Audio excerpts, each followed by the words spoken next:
1세기, 즉 예수님 살아계실 당시에 십자가형이라는 것은 사형 방법 가운데 가장 잔인한 방법이었습니다. 당시의 로마는 지중해 연안의 모든 나라들을 지배하고 있었습니다. 유럽, 서아시아, 북아프리카 이 모든 지역을 로마가 지배하고 있었습니다. 그래서 그 수많은 속국들이라고 볼 수 있겠죠. 속국들에서 폭동이 일어나거나 반란이 일어나게 되면 그것을 저지하는 방법 중에 하나로 이 십자가형이라는 것을 사용하였습니다. 그래서 감히 두려워서 폭동을 일으키지 못하고 반란을 일으키지 못하도록 십자가형을 적절하게 그들이 이용했음을 보게 됩니다. 십자가는 그야말로 끔찍하게 사람을 죽이는 것입니다. 그냥 간단하게 그냥 착 죽으면 좋을 텐데 아주 고통대로 당하게 했다가 끝내 죽게 하는 가장 끔찍한 사형 방법이죠. 특별히 이 십자가형을 언도받게 되면 자기가 처형받는 장소까지 십자가를 지고 가야 됩니다. 예수님도 처음에는 십자가를 지고 가다가 끝내 힘이 없어 감당하지 못해서 구레네 시몬이 끌고 가지 않습니까? 십자가를 끌고 처형 장소까지 가서 거기서 죽게 되었습니다. 지금 우리가 사순절 기간을 지내고 있습니다. 사순절 하게 되면 십자가를 묵상한다, 또 십자가에 동참한다, 그런 표현을 많이 씁니다. 저와 여러분이 정말 사순절에 걸맞는 삶을 살기 원하면 십자가를 알아야 됩니다. 십자가에 동참하자고 말은 하는데 왜 못하느냐? 십자가를 모르기 때문에 그렇습니다. 십자가 사건은 세상 사람들과 우리 믿는 자는 엄청난 차이가 있습니다. 십자가를 보는 시각이. 특별히 교회 안에 있는 성도들조차도 십자가를 아는 성도와 십자가를 모르는 성도는 엄청나게 큰 차이가 있습니다. 오늘 우리 모든 성도들이 십자가를 바로 알고 그 십자가를 지고 주를 따르는 자가 되기를 간절히 소망합니다. 오늘 본문에 보면 베드로가 처음에는 십자가를 몰랐습니다. 이해가 안 되죠? 12제자 중에 수제자라고 했던 베드로도 처음에는 십자가를 몰랐습니다. 21절에 예수님이 이제 내가 예루살렘에 올라가서 고난당하고 죽었다가 3일 만에 살아날 거다라는 고난에 대한 말씀을 하게 되니까 22절에서 베드로가 뭐라고 말합니까? 베드로가 예수를 붙들고 항변하여 이르되 주여 그리 마옵소서, 이 일이 결코 죽게 미치지 아니하리라, 이렇게 말합니다. 물론 이해는 되죠. 베드로가 왜 이렇게 말했는지.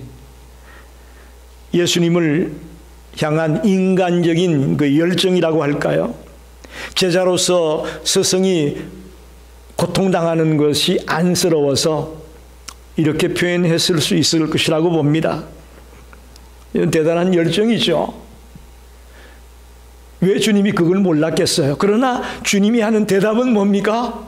사탄아, 내 뒤로 물러가라. 사탄아, 내 뒤로 물러가라고 질책하고 있습니다. 베드로가 왜 십자가의 고난을 몰랐을까? 그걸 좀 설명을 드리면 메시아 간의 차이입니다. 유대 사람들은 메시아 간이 좀 달랐습니다. 즉 메시아가 이 땅에 와서 로마로부터 핍박받고 있는 그 나라가 정치적으로 경제적으로 독립하고 자유를 얻게 되는 것, 그것이 메시아가 와서 할 일로 생각하는 거예요. 그게 유대인들의 메시아관이에요. 그러니까 베드로는 유대인이기 때문에 거기에서 벗어날 수가 없는 거죠. 빨리 로마로부터 이스라엘을 정치, 경제적으로 독립시켜주는 그런 메시아, 그걸 기대했단 말입니다. 여러분, 그러나 예수님은 유대인만의 왕이 아니었습니다. 만왕의 왕이심을 믿으시기 바랍니다. 한 나라의 구원자가 아닙니다. 온 지구와 우주의 구원자로 이 땅에 오신 것입니다. 모든 민족과 모든 열방의 왕으로 오셨습니다. 다시 말하면 온 인류를 구원하고 모든 족속에게 복음을 전파하기 위해서 오신 분이 바로 예수님이셨습니다. 그래서 우리들이 예수님으로 말미암아 죄의 사함을 받고 구원을 받고 하나님의 백성이 되기를 원해서 이 땅에 오셨습니다. 그렇기 때문에 베드로가 생각하는 메시아관과 진짜 예수님의 모습은 차이가 있었기 때문에 베드로도 처음에는 십자가를 바르게 이해하지 못했다는 것입니다. 여러분, 분명히 말씀드립니다. 십자가가 없는 교회는 기독교가 아닙니다. 예수 믿고 잘 사는 것, 그건 근본 구원이 아니라 하나의 열매입니다. 구원받은 자의 열매입니다. 또 예수 믿고 윤리적으로 도덕적으로 살아가는 것, 그게 근본 구원이 아니고 그것도 하나의 열매예요. 예수 믿고 구원받은 자의 하나의 열매가 윤리적이고 도덕적인 삶을 사는 겁니다.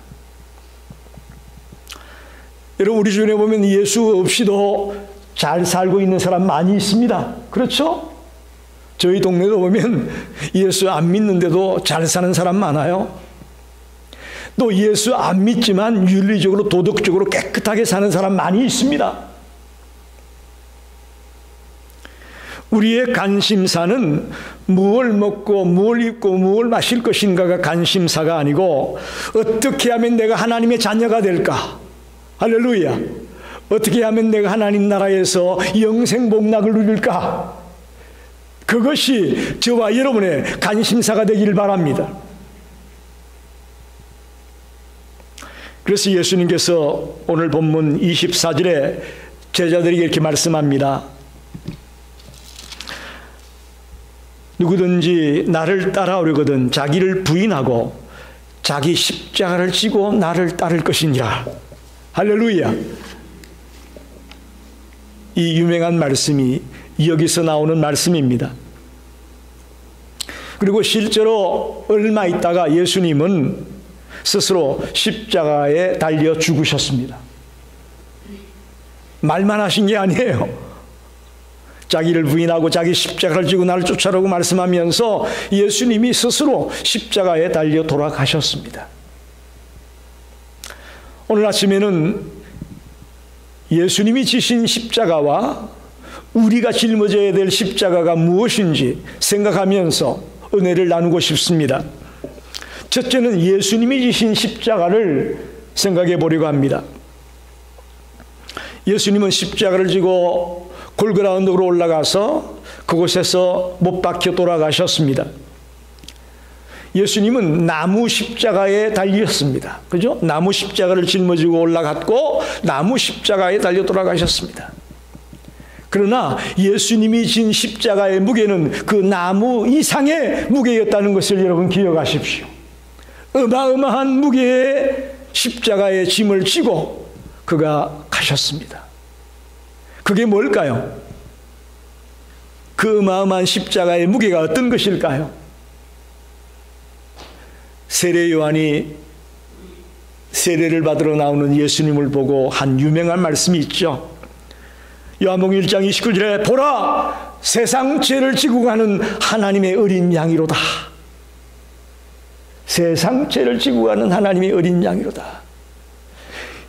예수님이 짊어진 십자가는 이 세상의 모든 죄를 짊어지었다, 그런 말씀입니다.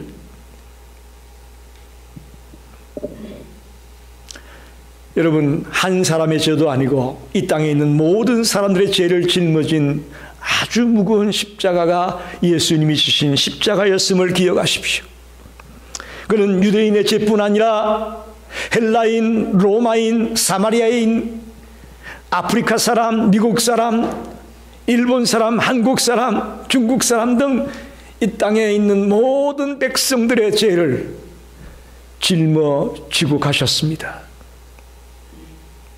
더 나아가 불신앙의 죄, 거짓의 죄, 위선의 죄, 살인의 죄, 음란의 죄, 이 땅에 인간들이 지은 크고 작은 모든 죄를 짊어지고 십자가를 지고 골고다 언덕을 오르셔서 그곳에서 돌아가셨습니다. 물론 이것은 하나님의 뜻을 이루기 위해 가신 길입니다. 그러나 근본적으로 예수님이 진 십자가는 세상의 죄를 짊어진 대속의 사명을 감당코자 짊어진 십자가였다는 것을 꼭 기억하시길 바랍니다. 구약의 이사야 선지자도 예수님을 앞으로 이 땅에 와서 우리의 죄의 짐을 짊어질 분이라고 말했습니다. 이사야 53장 12절에 그가 많은 사람의 죄를 담당하며 범죄자를 위하여 기도하였느냐, 예수님이 앞으로 와서 많은 사람의 죄를 담당할 것이라고 말하고 있습니다. 이사야 53장 6절에도 여호와께서 우리 무리의 죄악을 그에게 담당시키셨도다. 하나님이 우리 무리의 모든 죄악을 예수님께 담당시켰다고 말합니다. 또한 이사야는 예수님이 십자가를 질 때에 우리의 질고와 우리의 슬픔과 우리의 약함과 우리의 병을 모두 짊어지셨다고 말하고 있습니다. 예수님이 짊어진 십자가는 우리의 질고와 우리의 슬픔과 우리의 약함과 우리의 병을 짊어지셨다라고 기록하고 있습니다. 한마디로 말하면 예수님 우리의 모든 짐을 대신 지고 가셨습니다. 아멘입니다. 그러니 이제 우리가 할 건 뭡니까? 그분을 붙들고 그분을 의지하고 그분께 맡기며 사는 거예요. 왜? 그분이 우리의 모든 짐을 짊어지셨으니까. 할렐루야. 우리가 잘 아는 찬송가 369장, 죄짐 맡은 우리 구주 어찌 좋은 친구인지 근심 걱정 무거운 짐 우리 주께 맡기세. 기가 막힌 찬송가 아닙니까? 이 찬송가 가사처럼 우리의 모든 무거운 짐을 주님께 맡겨버리는 성도들이 되시길 바랍니다. 나 혼자 끌어안고 끙끙거리며 고민한다고 해결되지 않아요. 해결되는 게 없더라고요. 살아보니까 주님이 십자가 위에서 우리의 모든 것을 짊어지셨다고 했으니 이제부터 오늘 이 순간부터 주님에게 우리의 모든 것을 맡겨버리는 그런 성도가 되기를 간절히 부탁합니다. 두 번째는 우리들이 짊어져야 할 십자가입니다. 예수님은 우리를 위해 십자가를 지신 다음에 우리도 자기의 십자가를 지고 나를 따르라고 명령하고 있습니다. 여러분, 피를 흘리고 고통당하는 이 끔찍한 십자가 생각만 해도 참 끔찍하기 그지없는 여기를 왜 지고 오라고 할까요? 기쁘지도 않고 즐겁지도 않은 그 길을 왜 우리에게 가라고 할까요? 한번 여러분 생각해 보십시오. 자기 십자가를 져라. 이 무슨 말일까? 저는 이렇게 생각합니다. 우리가 십자가가 없다면 순종하지 않고 열심을 다해 신앙생활하지 않게 될 거다라고 생각합니다. 어떻게 생각합니까, 여러분? 저와 여러분의 삶 속에 이런저런 십자가가 있다 보니까 우리가 더 무릎 꿇게 되고 더 주님을 의지하게 되고 더 주님을 찾게 된다고 저는 봅니다. 십자가가 없으면 인내할 줄 모르고요, 조심할 줄 모르고요, 내 멋대로 살게 될 겁니다. 그런데 십자가가 있기 때문에 우리가 더 조심하게 되고 더 인내하며 더 주님의 말씀에 순종하는 삶을 살려고 애쓰는 자가 되는 겁니다. 어떤 성도의 가정을 가만히 보게 되면 경제적으로 넉넉합니다. 또 건강합니다. 사업도 잘 됩니다. 모든 게 집에 문제가 없는데 딱 하나 문제가 있습니다. 자식이 속을 썩이는 거예요. 그래서 이분이 새벽 기도에 나오게 되고 이분이 주님 앞에 뜨겁게 기도하면서 주님을 붙드는 걸 봤습니다. 이거 어떻게 보면 자식이 십자가예요. 그래서 그는 신앙을 놓지 아니하고 더 뜨겁게 주를 섬기며 주를 부르짖으며 달려가는 모습을 봤습니다. 또 어떤 분은 정말 성실하게 일하고 부지런하고 또 함부로 낭비하지도 아니하고 그렇게 사는데도 늘 물질이 없어요. 늘 가난하게 사는 그런 가정이 있습니다. 그런데 어떻게 보면 그 물질이 없는 것이 그분에게 십자가예요. 그래서 그것 때문에 철학기도도 나오고 가끔씩 기도원에 가서 주님 앞에 부르짖기도 하고, 예? 그 물질 때문에 신앙의 끈이 더 단단해지고 더 주님을 사모하면서 매달리는 성도들도 봤습니다. 우리가 알다시피 바울은 육체에 질병이 있었습니다. 그래서 그걸 놓고 3번씩이나 하나님 앞에 간절히 매달렸다고 말하지 않습니까? 그래서 주님의 대답은 뭡니까? 내 은혜가 내게 족하다. 어떻게 보면 바울에게는 질병이 십자가였어요. 그 질병이 있었기 때문에 늘 자기 부족함을 인정하고 자기 연약함을 인정하고 하나님의 능력이 아니고는 할 수 없습니다. 하나님이 붙들어주지 않으면 난 아무것도 못합니다 하는 그런 심정으로 그가 일할 수 있었다는 것을 볼 수 있습니다. 오늘 여러분 말씀을 들으면서 여러분에게 십자가는 뭡니까? 아마 여러분이 몰랐던 그 십자가를 오늘 발견하게 될 겁니다. 아, 이 십자가가 나에게 준 십자가구나. 이것 때문에 내가 더 뜨겁게 주님을 붙들어야 되겠구나 라고 마음에 다짐이 있기를 바랍니다. 또 우리가 지고 가야 될 십자가가 있습니다. 저는 그것을 교회 안에 직분이라고 말씀드리고 싶어요.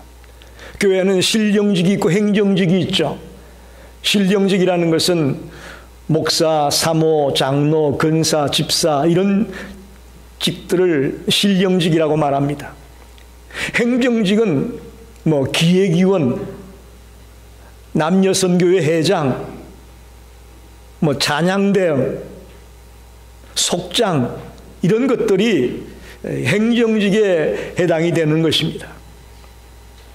이것을 여러분에게 하나님이 맡겨준 십자가라고 생각하고 그것을 잘 감당할 수 있기를 바랍니다. 저는 목사이기 때문에 제가 져야 될 십자가가 있습니다.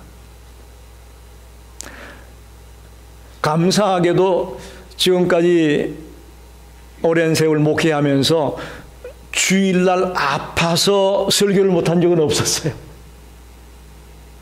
목사는 주일날 아파도 안 돼요. 강단에 서야 돼요. 목사가 아프다고 갑자기 다른 분이 설교할 수도 없어요. 설교가 그냥 되는 게 아니지 않습니까? 미리 몇 주 전에 좀 설교를 해 주십시오라고 부탁을 해야 되는 건데 갑자기 토요일 저녁에 아파가지고 주일날 강단에 못 선다? 이것도 안 되는 일이죠. 제가 아는 한 목사님은 토요일 저녁에 부부싸움이 벌어졌어요. 그래가지고 그 교회는 제법 큰 교회라서 마침 부목사에게 전화해가지고 나 부부싸움 해가지고 내일 설교 못해. 너가 설교 좀 해라. 아주 솔직한 목사님이죠. 목사는 토요일 저녁에 부부싸움도 하면 안 됩니다. 이게 목사에게 준 십자가예요. 그래서 사탄이 시험하지 못하도록 조심을 많이 하죠. 이렇게 따져 들어가 보면 여러분 모두에게도 주어진 십자가가 있습니다. 저희 교회 기획위원들, 찬양대원들, 또 남녀선교회, 또 속장님들, 또 사모님들 다 여러분에게 나름대로 맡겨진 그 십자가의 짐이 있습니다. 세상에서 월급 받는 것도 아니고, 그죠? 누가 여러분에게 사례비 주지도 않아요. 그럼에도 불구하고 하나님이 우리에게 이 직분을 맡겼어요. 이걸 최선을 다해 감당해 나가려고 몸부림을 치는 그런 진실한 성도들이 되기를 간절히 축원합니다. 좀 더 구체적으로 오늘 실제로 십자가를 지고 갔던 믿음의 선배들을 몇 분 소개하려고 합니다. 베드로를 생각해 봅시다. 제가 처음에 베드로는 십자가를 몰랐다고 했는데 나중에 그는 십자가를 알게 됩니다. 예수님이 부활하신 이후에 이제 낙심하고 갈릴리 호수로 돌아와서 고기를 잡고 있던 베드로를 만나죠. 그리고는 베드로에게 십자가를 지라고 말합니다. 요한복음 21장 18절에 젊어서는 내가 스스로 띠띠고 원하는 곳으로 다닐거니와 늙어서는 내 팔을 벌리리니 남이 내게 띠띠우고 원치 아니하는 곳으로 데려가리라. 이게 무슨 말입니까? 앞으로는 베드로가 그렇게 싫어하던 십자가를 져야 된다는 겁니다. 더 나아가 마지막에 십자가에 못 박혀 죽을 것이라는 메시지도 여기 담겨 있습니다.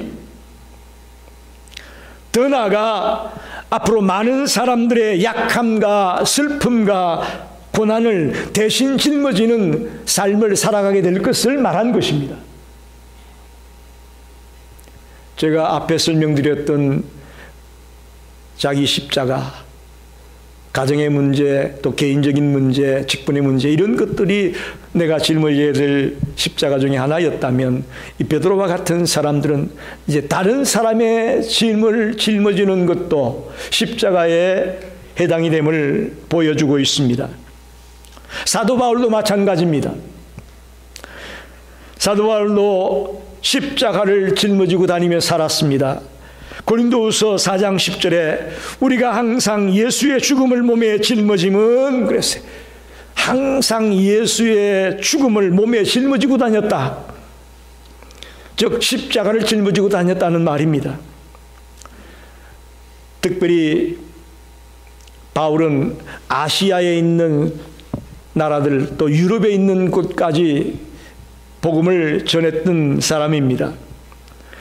수많은 교회 성도들을 대신해서 고난의 짐을 짊어지고 다녔던 인물이 바울입니다. 바울은 자기가 자기의 물질을 허비하고 자기 자신을 허비해서 성도들을 살릴 수만 있다면 자기는 기뻐하고 또 크게 기뻐한다라고 고백했습니다. 자기 모든 것을 허비해서라도 성도들을 살릴 수만 있다면 기쁘고 기쁘다 그렇게 말했습니다. 여러분 베드로나 바울 같은 경우는 예수님과 같은 대속적인 십자가는 아니었습니다. 그러나 주변에 있는 많은 성도들의 아픔과 고통과 제약들을 짊어지려고 애썼던 인물임을 볼 수가 있습니다. 갈라디아서 6장 12절에 형제들아 사람이 만일 무슨 범죄한 일이 드러나거든 신령한 너희는 온유한 심령으로 그러한 자를 바로잡고 너 자신을 살펴보아 너도 시험을 받을까 두려워하라. 너희가 짐을 서로 지라. 그리하여 그리스도의 법을 성취하라. 여러분 우리 주변에 우리 형제들이 범죄하는 것을 볼 때가 있을 겁니다.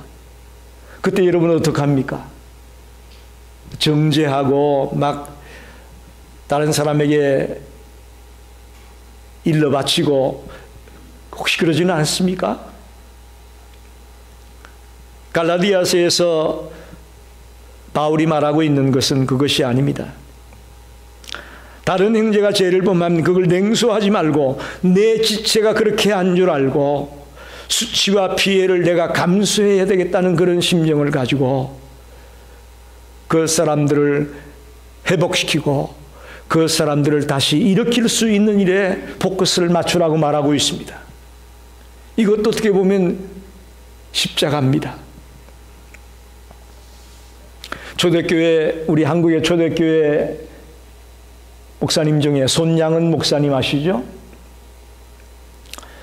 여수의 애양원이라는 나병인들의 집단촌을 가지고 있었는데, 나병 환자들의 그 고통과 아픔의 짐을 대신 짊어지는 삶을 그 목사님이 사셨습니다.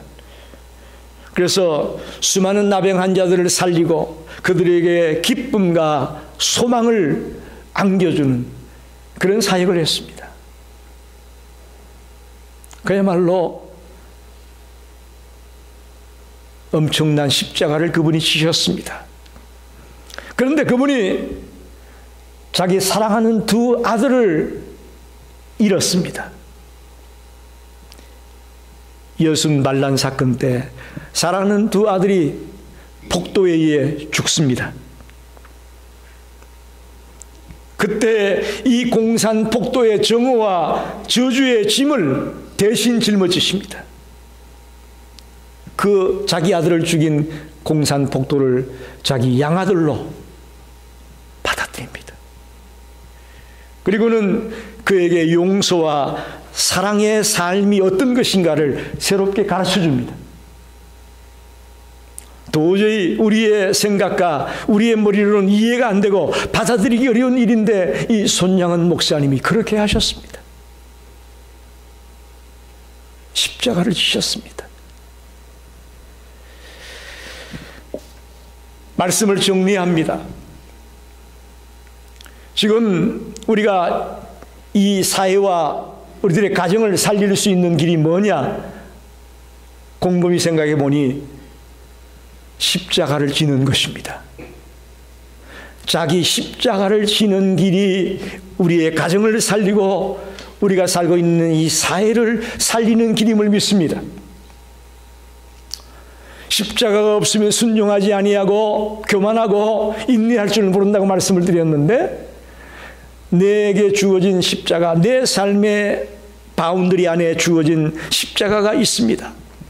자녀 문제, 물질 문제, 질병의 문제, 혹은 교회 안에서의 여러 가지 직분들, 이런 것들도 우리가 져야 될 십자가입니다. 더 나아가 믿음의 선배들이 졌던 베드로나 바울이나 또 손양은 목사님 같은 분들이 졌던 다른 사람들을 이에 짐을 대신 지어주는 이 십자가도 있습니다. 여러분, 예수님이 십자가를 짐으로 우리의 운명이 바뀌어졌습니다. 우리의 삶이 바뀌어졌습니다. 마찬가지로 저와 여러분이 십자가를 질 때에 다른 사람의 운명이 바뀌어질 수 있습니다. 여러분의 가정이 새로워질 수 있습니다. 여러분이 다니는 직장이 완전히 변화될 수 있습니다. 할렐루야. 누군가가 십자가를 지는 사람이 있을 때에 변화가 일어나는 것이죠. 원수 갚는 일은 죽는 길이고 십자가 지는 길은 사는 길입니다. 할렐루야. 어떻게 하겠습니까? 원수 갚는 걸로 해서 같이 죽을 겁니까? 아니면 내가 십자가 지는 것으로 같이 살겠습니까? 여러분이 선택하십시오. 우리의 한평생에 두 가지 일이 필요합니다. 하나는 십자가를 바라보고 십자가를 붙드는 것이고, 또 하나는 자기 십자가를 지고 주님을 따르는 것입니다. 저와 여러분이 남은 생애를 내게 주어진 그 십자가를 짊어지고 끝까지 주님을 따르는 복된 성도들이 되시기를 간절히 축원합니다. 기도하겠습니다.